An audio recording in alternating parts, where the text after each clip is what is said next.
जय हिंद दोस्तों, आप सभी का स्वागत है आपके अपने एबीसी कोचिंग यूट्यूब चैनल में। आप लोग कैसे हैं? आशा करता हूँ आप लोग स्वस्थ और मस्त होंगे और अपने बोर्ड एग्जाम की तैयारी बहुत ही अच्छे से कर रहे होंगे। दोस्तों, आज की इस वीडियो में क्लास 12 आर्ट्स वालों का सब्जेक्ट ज्योग्राफी यानी भूगोल के मॉडल क्वेश्चन पेपर को देखने वाले हैं, जो कि आप सभी की बोर्ड परीक्षा के लिए बहुत ही महत्वपूर्ण है। तो सभी विद्यार्थी इस वीडियो में अंत तक बने रहिएगा। इस वीडियो में बताए गए हर एक क्वेश्चन को आप अपने कॉपी में नोट कर लिए और एग्जाम से पहले इसको अच्छे से रिवीजन कर लीजिएगा। हो सके तो इसको अच्छे से याद कर लीजिएगा। दोस्तों, वीडियो में आगे बढ़ने से पहले, क्वेश्चन को जाने से पहले वीडियो को लाइक अपने सभी दोस्तों के साथ इस वीडियो को शेयर जरूर करते जाएंगे। और आप सभी से रिक्वेस्ट है, चैनल पर पहली बार आए हैं तो चैनल को सब्सक्राइब करने के साथ बेल आइकन को भी प्रेस जरूर कर लें, ताकि लेटेस्ट वीडियो की नोटिफिकेशन जो है आप लोगों को मिलती रहे। चलिए दोस्तों, क्वेश्चन की ओर चलते हैं।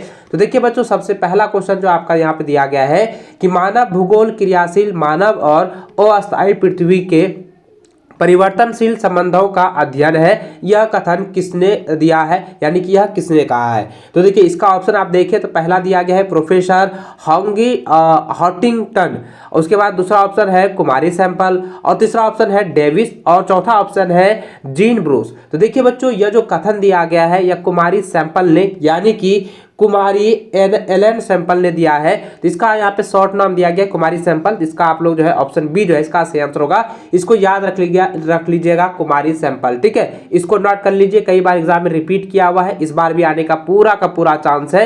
तो चलिए आगे बढ़ते हैं। अगला प्रश्न देखिए दोस्तों, दिया गया है कि निम्नलिखित में से कौन सा एक विरल जनसंख्या वाला क्षेत्र नहीं है।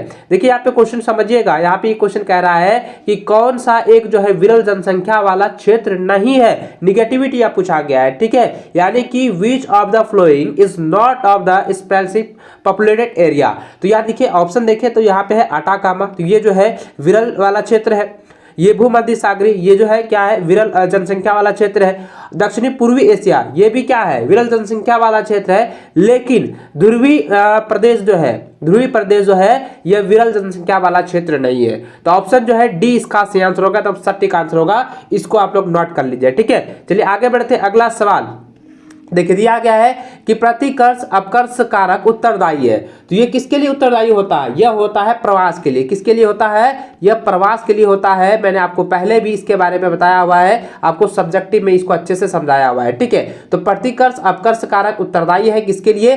प्रवास के लिए। तो चलिए इसका ऑप्शन देख लेते हैं। ऑप्शन देखिए तो यह ऑप्शन ए में ही इसका आंसर दिया गया है, ठीक है। तो देखिए ऑप्शन ए जो इसका सही आंसर होगा। चलिए आगे बढ़ते। अगला सवाल है कि सबसे कम लिंगानुपात किस देश का है, ठीक है। तो देखिए पहला ऑप्शन दिया गया है लाटविया, ऑप्शन बी है भारत, ऑप्शन सी है पाकिस्तान, ऑप्शन डी है संयुक्त अरब अमीरात। तो देखिए संयुक्त राज्य अमीरात जो है, तो यहाँ संयुक्त अरब यहाँ पे दिया गया है या संयुक्त राज्य अमीरात देगा, तो उसमें कोई फर्क नहीं है। आप लोग का जो है एकदम याद रख लीजिएगा अमीरात, सिर्फ इतना से याद रखिएगा अमीरात, ठीक है। इसको याद कर लीजिएगा। क्वेश्चन पूछेगा कि सबसे कम लिंगानुपात जो है किस देश का है, तो आपका आंसर क्या हो जाएगा? ऑप्शन नंबर डी हो जाएगा, संयुक्त अरब अमीरात यानी संयुक्त राज्य अमीरात, ठीक है। इसको आप लोग नोट कर लीजिए, याद कर लीजिएगा। चलिए आगे बढ़ते हैं। अगला सवाल दिया गया है कि मानव विकास की अवधारणा निम्न में से किस विद्वान की देन है। तो मानव विकास की अवधारणा जो है वो किसका है? डॉक्टर महबूब उल हक का, ठीक है। ये कई बार मैंने आपको बताया हुआ है। तो ये आपको अगर आप जो है ऑफलाइन क्लास करते हैं, ऑफलाइन क्लास वाले बच्चे ये वीडियो देख रहे हैं, तो आपको पहले से ही मालूम होगा, क्योंकि बहुत सारा क्वेश्चन जो है ना यहाँ पर रिपीट हुआ है, ठीक है। बहुत सारा क्वेश्चन आपको जो है 90% रिपीट हो रहा है, क्योंकि मैंने आपको पहले भी ऑफलाइन क्लास में पूरी तरह से अच्छे समझा दिया है, पढ़ा दिया है, ठीक है। चलिए आगे बढ़ते हैं। साथ ही बच्चों, अगर आप ऑनलाइन क्लास में जुड़ना चाहते हैं और जो है इसका पीडीएफ पाना चाहते हैं, तो व्हाट्सएप ग्रुप में जुड़ जाइए, टेलीग्राम चैनल पर जुड़ जाइए। वहां पर आप लोगों को जो है पीडीएफ मिल जाएगा, और जो इंपॉर्टेंट क्वेश्चंस होगा वो भी उनका पीडीएफ वहां पे हम सेंड कर देंगे, आप लोग जो है ले सकते हैं वहां से, ठीक है। बिल्कुल फ्री होगा। और साथ ही अगर ऑनलाइन क्लास करना चाहते हैं तो मेरा जो व्हाट्सएप ग्रुप में है, आप वहां से जुड़कर जो है आप हमें जो है डायरेक्टली जो है मैसेज कर सकते हैं। उसके बाद मैं आपको टाइम बता दूंगा कितने बजे है और कैसे आप लोग को जुड़ना है, वो भी प्रोसेस मैं आप लोग को अच्छे से बता दूंगा, ठीक है। चलिए आगे बढ़ते हैं अगला क्वेश्चन की ओर। तो देखिए अगला प्रश्न दिया गया है निम्न में से कौन सा रोपण कृषि नहीं है? तो देखिए रोपण कृषि इसमें पूछा गया है कौन नहीं है। तो देखिए कॉफी जो है ये क्या है, रोपण कृषि है? ये बिल्कुल भी नहीं है। गन्ना क्या है, शुगर कैन, ये भी रोपण कृषि है? ये भी नहीं है। देखिए गेहूं क्या है, ये एक रोपण कृषि है। ठीक है, क्या है, गेहूं क्या है, रोपण कृषि है। लेकिन रबड़ क्या है, ये रोपण कृषि नहीं है। तो इसका आंसर क्या हो जाएगा, ऑप्शन नंबर सी हो जाएगा। ठीक है, ये क्या हो जाएगा, गेहूं क्या है यानी कि व्हीट जो है क्या है, एक रोपण कृषि है। ठीक है, इसको आप लोग जो है याद रखिएगा। चलिए आगे देखते हैं, अगला प्रश्न दिया गया है कि निम्न में से किस में उच्चतम साक्षरता दर है? यानी कि यहाँ पे जरा ध्यान दीजिएगा, किस द्वीप में जो है पूछा गया है कि उच्चतम यानी कि सर्वोच्च जो है साक्षरता दर है। ठीक है, तो इसको आप लोग अच्छे से नोट कर लीजिए, एग्जाम में इस बार जो है रिपीट करेगा और ये आने वाला है। ठीक है, तो देखिए पहला ऑप्शन दिया गया है लक्षद्वीप, दूसरा ऑप्शन दिया गया है चंडीगढ़, और ऑप्शन सी है दमन द्वीप, और चौथा ऑप्शन है अंडमान निकोबार। देखिए अंडमान निकोबार, तो इसका आंसर क्या हो जाएगा, लक्षद्वीप हो जाएगा। क्या हो जाएगा, लक्षद्वीप हो जाएगा। ऑप्शन ए जो है ना इसका सही आंसर होगा, इसको आप लोग नोट कर लीजिए। आगे बढ़ते अगला प्रश्न देखिए, 8वां नंबर दिया गया है कि सन 2011 यानी 2011 की जनगणना के अनुसार जो है भारत की जनसंख्या कितनी थी? देखिए 2011 में जो जनगणना हुआ है उनके अनुसार जो है भारत की जनसंख्या जो थी वो 121.01 करोड़ था। ठीक है, यानी कि कह सकते हैं कि 121 करोड़ था। इसको जो है आप लोग नोट कर लीजिएगा, नोट डाउन कर लीजिएगा। और देखिए अब अभी की जो पॉपुलेशन है भारत की वो कितनी है, आप मुझे कमेंट करके जरूर बताइएगा दोस्तों, क्योंकि इसके बारे में मैंने आप लोगों को पहले भी बताया हुआ है। इसका आंसर आप लोग जरूर दीजिएगा कि भारत में वर्तमान जो जनसंख्या है वो कितनी है। ठीक है, चलिए आगे बढ़ते हैं। अगला प्रश्न देखिए दिया गया है, नई औद्योगिक नीति की घोषणा कब की गई? तो देखिए पहला ऑप्शन है 1990, ऑप्शन बी है 1991, ऑप्शन सी है 1992 और ऑप्शन डी है 1993। तो देखिए 1991 में ऑप्शन नंबर 20 का आंसर होगा। 1991 ईस्वी में जो है नई औद्योगिक नीति की घोषणा जो है की गई थी। ठीक है, तो ऑप्शन बी जो है इसका सही आंसर होगा। चलिए आगे बढ़ते हैं, अगला प्रश्न देखिए 10वां नंबर दिया गया है कि निम्नलिखित में से कौन सा नदी के तट पर अवस्थित नहीं है? यानी कहता है इसमें से जो है ना कौन सा नदी के तट पर जो है अवस्थित नहीं है। ठीक है, इसको आप लोग नोट कर लीजिएगा। थोड़ा सा जो है यहाँ पे क्वेश्चन को समझिएगा, अगर थोड़ा इधर से उधर हो जाइएगा ना तो क्या होगा कि आपका आंसर गलत हो जाएगा। तो देखिए ध्यान से देखिएगा कि कोलकाता जो है वो नदी के तट पर स्थित है। ठीक है, आगरा भी क्या है, यमुना नदी के तट पर है। पटना भी जो है ये नदी के तट पर है, गंगा नदी के तट पे। और देखिए भोपाल क्या है, भोपाल देखिए ध्यान दीजिएगा, भोपाल जो है ये क्या है, नदी तट के पर अवस्थित नहीं है। ठीक है, याद रखिएगा नदी के तट पर जो है अवस्थित नहीं है। ऑप्शन सी जो है इसका सही आंसर होगा। ठीक है, चलिए आगे बढ़ते हैं। अगला प्रश्न देखिए दिया गया है कि शुष्क कृषि में निम्न में से कौन सी फसलें नहीं बोई जाती है? ये रिपीटेड सवाल है, इसको नोट कर लीजिएगा। देखिए पहला ऑप्शन है रागी, ऑप्शन बी है ज्वार, ऑप्शन सी है मूंगफली और ऑप्शन डी है गन्ना। तो इसका जो सही आंसर हो जाएगा दोस्तों ये क्या हो जाएगा, कौन सी बोई नहीं जाती है, गन्ना जो है बोया नहीं जाता है। ठीक है, तो ऑप्शन नंबर डी जो है इसका सही आंसर होगा।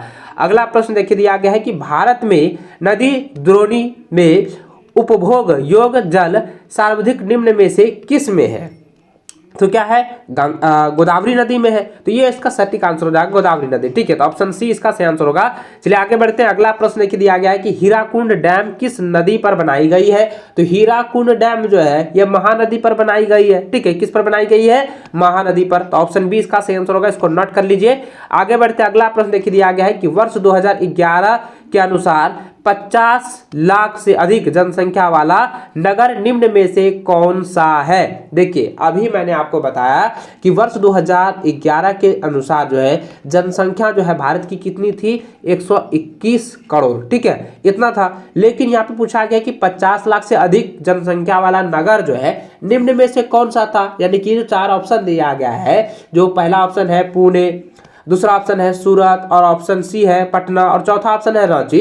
तो इन चारों नगर में से कौन सा ऐसा नगर है जिसमें कि 50 लाख से अधिक जनसंख्या था 2011 के अनुसार? तो ऑप्शन नंबर क्या हो जाएगा, 20 का आंसर होगा सूरत। ठीक है, इसको आप लोग नोट कर लीजिए। ठीक है, चलिए आगे बढ़ते हैं। अगला सवाल दिया गया है कि चलवासी पशु चारण करने वाली जनजाति कौन सी है? तो इसको हम लोग क्या कहते हैं, तो पहले भी आप लोग को बताया था ना कि इसको मसाई कहते हैं। तो ये इसको आप लोग नोट कर लीजिए, ऑप्शन नंबर बी जो इसका सही आंसर होगा मसाई। ठीक है, देखिए बहुत सारे क्वेश्चन रिपीट हो रहा है, आप लोगों को लग रहा होगा कि सर ये तो बहुत सारा ऐसा क्वेश्चन है जो कि आप जो पढ़ाए थे ना वो सारा ए टू जेड यहाँ पे फंस रहा है, एकदम ऑब्जेक्टिव सब्जेक्टिव जो मैंने आप लोग को अच्छे से ऑफलाइन में बता दिया है वो सारा क्वेश्चन ए टू जेड यहाँ पे लड़ रहा है। ठीक है, ऐसा नहीं कि बाहरी क्वेश्चन दे रहा है, एकदम जितना मैंने पढ़ाया हुआ है टोटल जो है रिपीट यहाँ पे हो रहा है। बहुत सारा क्वेश्चन आप लोग को पहले से भी मालूम होगा। ठीक है, चलिए आगे बढ़े। अगला सवाल देखिए दिया गया है कि विश्व में सर्वाधिक जनसंख्या केंद्रित है। तो विश्व में सर्वाधिक जनसंख्या जो है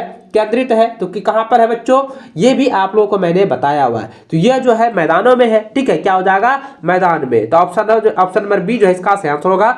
अगला प्रश्न दिया गया है कि निम्नलिखित में से किसने संयुक्त अरब अमीरात के लिंग अनुपात को निम्न किया है, या कह सकते हैं कि संयुक्त राज्य अमीरात के लिंग अनुपात को निम्न किया है। तो इसका सही व सटीक आंसर होगा ऑप्शन नंबर सी हो जाएगा, पुरुष कार्यशील जनसंख्या का चयनित प्रवास। ठीक है, तो ऑप्शन नंबर जो है ए इसका सही आंसर व सटीक आंसर होगा। ठीक है, नोट कर लीजिए। आगे बढ़ते अगला सवाल देखिए दिया गया है कि निम्नलिखित में से कौन सा देश उच्च मानव विकास वाला है। तो पहला ऑप्शन देखें दिया गया है दक्षिण अफ्रीका, ऑप्शन बी है भारत, ऑप्शन सी है चीन और ऑप्शन डी है नॉर्वे। और सवाल क्या है कि कौन सा देश जो है उच्च मानव विकास वाला है, कौन सा देश उच्च मानव विकास वाला है? तो इसका आंसर होगा नॉर्वे। ठीक है, याद रखेंगे ऑप्शन नंबर डी जो है इसका सही व सटीक आंसर होगा।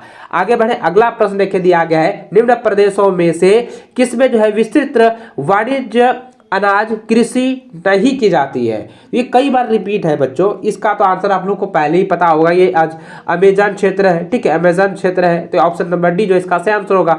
आगे देखिए अगला प्रश्न 20वां नंबर सवाल देखिए दिया गया है कि भारत का प्रति वर्ग किलोमीटर जनघनत्व वर्ष 2011 के अनुसार कितना है? देखिए वर्ष 2011 के अनुसार जनसंख्या से रिलेटेड ना लगभग 3 से 4 क्वेश्चन आपके एग्जाम में हर हाल में पूछता है, और जनसंख्या से रिलेटेड सवाल दिए जाएंगे तो आपको हर एक प्रश्नों का जवाब देना है, याद कर लेना है। ठीक है, देखिए सवाल पूछा गया कि भारत का प्रति वर्ग किलोमीटर जनघनत्व वर्ष 2011 के अनुसार कितना है?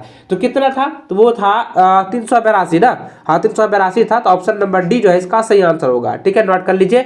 आगे बढ़ते हैं अगला प्रश्न देखिए दिया गया है निम्न में से कौन सा कारक प्रवास का आकर्षक या अनुकूल कारक है? देखिए ये क्वेश्चन रिपीट है, तो इसका जो सही आंसर होगा वो हो जाएगा रोजगार के अवसर के लिए जो है यह प्रवास होता था। ठीक है, तो यहाँ पे क्या है कि देखते हैं ऑप्शन देखिए, पहला ऑप्शन क्या दिया है महामारी, जो कि बिल्कुल भी नहीं होगा, और ऑप्शन बी दिया गया है राजनीतिक अस्थिरता, और ऑप्शन सी है रोजगार के अवसर। तो ऑप्शन सी ना इसका सही आंसर होगा रोजगार के अवसर। ठीक है, ऑप्शन इसको नोट कर लीजिए, ऑप्शन सी इसका राइट आंसर होगा।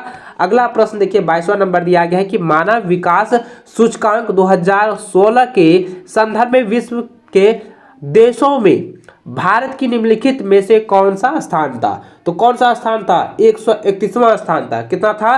131वां स्थान। ऑप्शन नंबर सी इसका सही आंसर होगा। देखिए अगला प्रश्न देखिए दिया गया है कि नदियों के डेल्टाओं के सहारे अधिवास किस प्रतिरूप के होते हैं? तो किस प्रतिरूप के होते हैं? तो पहला ऑप्शन देखिए दिया गया है आरी प्रतिरूप, दूसरा ऑप्शन है तारा प्रतिरूप, ऑप्शन सी है पंखा प्रतिरूप, और ऑप्शन डी है अनियमित प्रतिरूप। तो इसका जो सही आंसर हो जाएगा वो हो जाएगा पंखा प्रतिरूप। क्या हो जाएगा?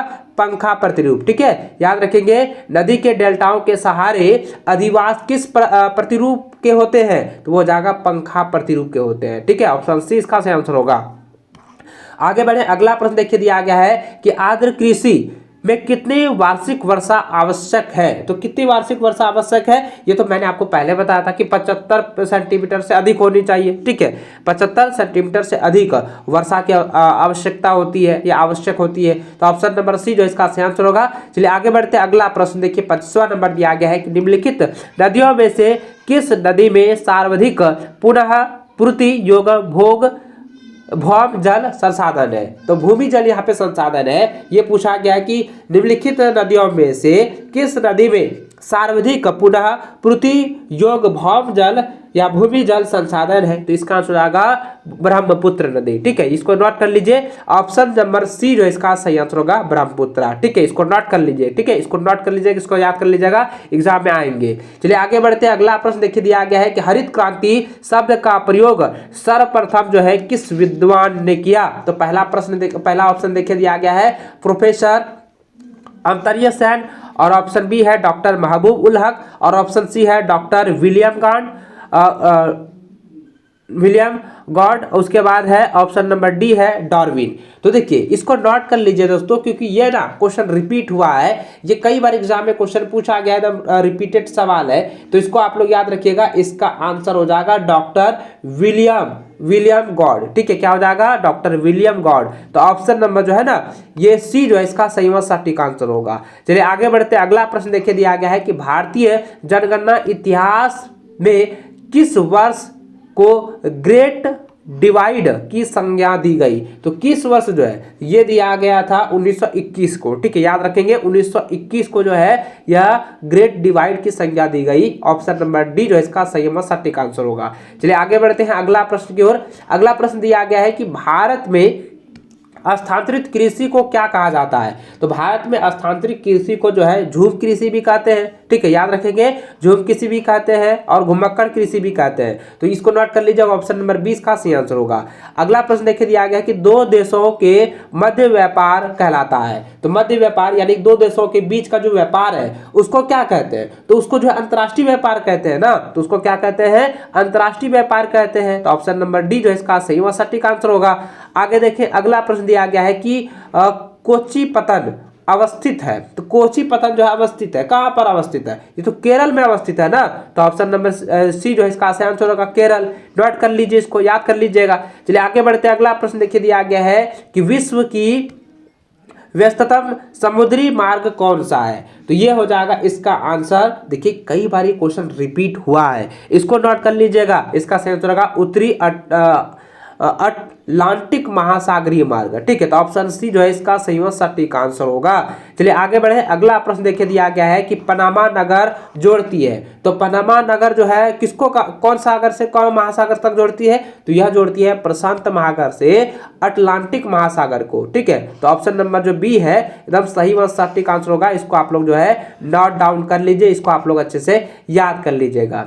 चलिए आगे बढ़े। अगला प्रश्न देखिए दिया गया है कि ट्रांस साइबेरियन रेल मार्ग किस देश में स्थित है? तो यह जो है रूस में स्थित है। तो ऑप्शन नंबर सी जो इसका सही आंसर होगा। आगे बढ़ते हैं। अगला प्रश्न देखिए 34 नंबर दिया गया है कि पूर्व पश्चिम गलियारा जोड़ता है। तो पूर्व पश्चिम गलियारा जोड़ता है, तो कौन से शहर को किस शहर से जोड़ता है? यह जोड़ता है, देखिए यह किसको जोड़ता है? यह सिलचर को पोरबंदर से जोड़ता है। यानी कि ये ऑप्शन नंबर क्या हो जाएगा? 20 सही आंसर होगा। सिलचर को पोरबंदर से जोड़ता है। ठीक है, तो ऑप्शन नंबर 20 का सही आंसर होगा। आगे बढ़े। अगला प्रश्न देखिए दिया गया है कि मुंबई में सबसे पहला, चलिए नोट कर लीजिएगा इसको दोस्तों। देखिए यहाँ पे सवाल क्या है, 35वां नंबर क्वेश्चन देखें और लास्टवां क्वेश्चन आप देख सकते हैं। दिया गया है कि मुंबई में सबसे पहला सूती वस्त्र का कारखाना स्थापित किया गया। क्यों किया गया था? क्योंकि मुंबई एक पतन है। ठीक है, मुंबई एक वित्तीय केंद्र था और स्पर्शी कपास उत्पादक क्षेत्र था। यानी कि वहां पर जो है ना बहुत ज्यादा कपास का उत्पादन होता था, और इसलिए इसका सही आंसर क्या हो जाएगा? मुंबई में सबसे पहला सूती वस्त्र का जो कारखाना स्थापित किया गया, उसका मुख्य कारण ये तीनों हो जाएंगे। ठीक है, इसलिए इसका सही आंसर क्या हो जाएगा? उपयुक्त तो सभी हो जाएंगे। ऑप्शन नंबर डी जो है इसका सही आंसर होगा। तो दोस्तों इस वीडियो में मैंने जितने भी क्वेश्चन आप लोगों को बताए हैं, उन सभी क्वेश्चन को आप एग्जाम से पहले आप लोगों को अच्छे से जो है रिविजन आप लोगों को कर लेना है, और हो सके तो इसको आप लोग अच्छे से रट लीजिएगा। क्योंकि दोस्तों 100% 110% आप कह सकते हैं कि इससे से आपके बोर्ड एग्जाम में क्वेश्चन जो है बहुत सारे मिलने वाले हैं। तो इसको आप लोग नोट डाउन कर लीजिए, याद कर लीजिएगा, और वीडियो को लाइक नहीं किया तो वीडियो को लाइक शेयर जरूर करते जाइए।